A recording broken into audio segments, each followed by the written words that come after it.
8 নম্বর তলার সেই বিষাক্ত অ্যাসিডের মরুভূমি পেছনে ফেলে সামিররা যখন 9 নম্বর তলায় পা রাখল তখন তাদের চোখের সামনে এক অভাবনীয় দৃশ্য ফুটে উঠল। এই তলাটির নাম দ্য হল অফ মিরার্স, আয়নার প্রাসাদ। এখানে কোনো মাটি নেই, কোনো আকাশ নেই, চারপাশটা শুধু কোটি কোটি বিশালাকার আয়না দিয়ে ঘেরা। প্রতিটি আয়না হীরের মতো স্বচ্ছ এবং সেগুলো থেকে এক অদ্ভুত নীলাভ আলো বিচ্ছুরিত হচ্ছে। সামির যখন সামনে পা বাড়ালো সে দেখল তার হাজার হাজার প্রতিচ্ছবি তাকে চারপাশ থেকে ঘিরে ধরেছে। প্রতিটি প্রতিচ্ছবি আলাদা আলাদা অভিব্যক্তি দিচ্ছে।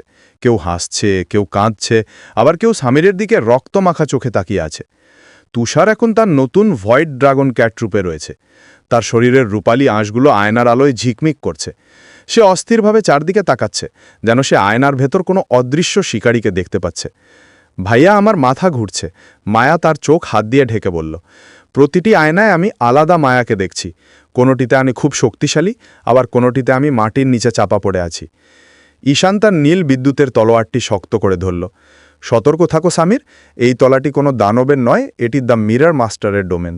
এখানে তোমার নিজের প্রতিচ্ছবি তোমার সবচেয়ে বড় শত্রু। ছায়াযুদ্ধ, যখন প্রতিফলন অস্ত্র ধরে। হঠাৎ সামিরের ঠিক সামনের একটি বিশাল আয়না থেকে এক বিকট শব্দ হল। আয়নাটি ভেঙে চুরমার না হয়ে বরং তরল পারদের মতো গলে গেল। সেই তরল থেকে বেরিয়ে এলো হুবহু সামিরের মতো দেখতে একজন যোদ্ধা। তার হাতেও সেই একই ড্রাগনবন তলোয়ার এবং আদিত্যর ইলেকট্রিক সোর্ড। কিন্তু এই প্রতিচ্ছবির চোখ দুটো কুচকুচে কালো, আর তার শরীর থেকে এক ধরনের অন্ধকার কুয়াশা বের হচ্ছে। আমি তোমার আসল রূপ সামির, প্রতিচ্ছবিটি এক শীতল স্বরে বলল। তুমি নিজেকে হিরো ভাবছ? তুমি তো আসলে সেই ছেলে যে তার মা বাবাকে মরতে দেখেও পালিয়ে গিয়েছিল। তোমার ভেতরে যে ঘৃণা আছে সেটাই আমাকে জন্ম দিয়েছে। প্রতিচ্ছবিটি এক অসম্ভব গতিতে সামিরের দিকে ধেয়ে এলো। শুরু হলো এক অদ্ভুত এবং প্রলয়ঙ্করী লড়াই।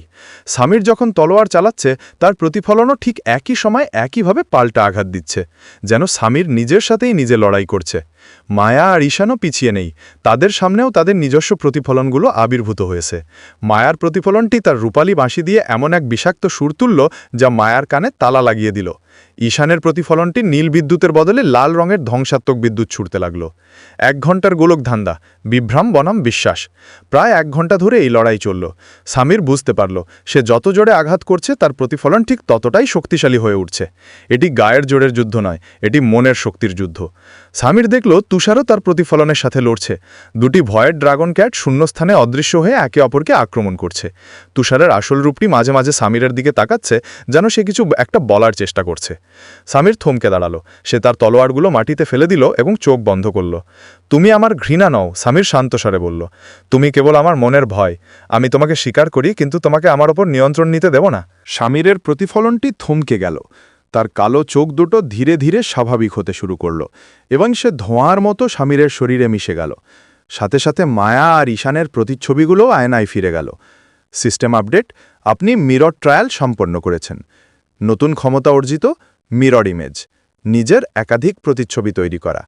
লেভেল আপ, সামির লেভেল 140, মায়া 110, ঈশান 115। 9 নম্বর তলার অভিভাবক দ্য মিরর কুইন। আয়নাঘরের শেষ প্রান্তে একটি বিশাল হীরের সিংহাসন উদয় হল। সেখানে বসে আছেন এক নারী যার পুরো শরীর আয়নার টুকরো দিয়ে তৈরি বর্ম দিয়ে ঢাকা। তার হাতে একটি স্ফটিকের দণ্ড। তিনিই হলেন দ্য মিরর কুইন। তুমি অনেক সাহসী সম্রাটের সন্তান, রানী বললেন, কিন্তু 10 নম্বর তলায় যাওয়ার আগে তোমাকে একটি শেষ সত্য দেখতে হবে। তুমি যা দেখবে তা হয়তো তোমার পুরো পৃথিবীকে বদলে দেবে। রানী তার দণ্ড দিয়ে সামনের একটি বড় আয়নায় আঘাত করলেন। আয়নায় ফুটে উঠল 10 নম্বর তলার সেই অন্ধকার কারাগার। সামির দেখল তার মা একটি লোহার খাঁচায় বন্দী, কিন্তু খাঁচার বাইরে পাহাড়ায় যে দাঁড়িয়ে আছে তাকে দেখে সামিরের পৃথিবী স্তব্ধ হয়ে গেল। পাহাড়ায় দাঁড়িয়ে আছে সামিরের বাবা, কিন্তু তার বাবা তো 5 বছর আগে মারা গেছেন। না, এটা মিথ্যা, সামির চিৎকার করে উঠল। আমার বাবা মারা গেছেন, আমি নিজে তাকে মরতে দেখেছি। মিরর কুইন ম্লান হাসলেন। টাওয়ারে কেউ মরে না সামির, তারা শুধু রূপান্তরিত হয়। তোমার বাবা এখন দ্য সাইলেন্ট গডের প্রধান সেনাপতি। তিনি এখন আর তোমার বাবা নন, তিনি টাওয়ারের সবচেয়ে বড় রক্ষক। তুমি যদি তোমার মাকে বাঁচাতে চাও তবে তোমাকে তোমার বাবার সাথেই লড়তে হবে। সামির ধপ করে মাটিতে বসে পড়ল। তার তলোয়ারটি তার হাতের পাশে পড়ে আছে। তুষার এসে সামিরের গাল চাটতে লাগল, যেন তাকে সান্ত্বনা দিচ্ছে। 7ম সিল এবং চূড়ান্ত যাত্রার প্রস্তুতি। সামিরের তীব্র যন্ত্রণার মাঝে তুষারের কপালে থাকা সাতনো সিলটি দাউ দাউ করে জ্বলতে শুরু করল।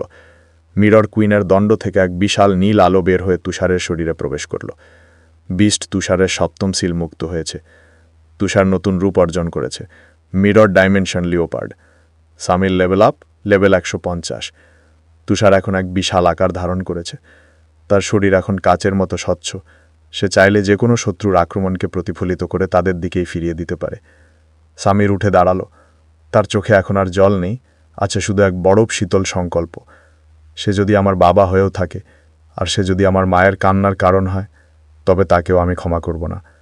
মিরর কুইন হাত দিয়ে ওপরের দিকে ইশারা করলেন। একটি বিশাল হীরার সিঁড়ি আকাশ ফুঁড়ে নেমে এলো।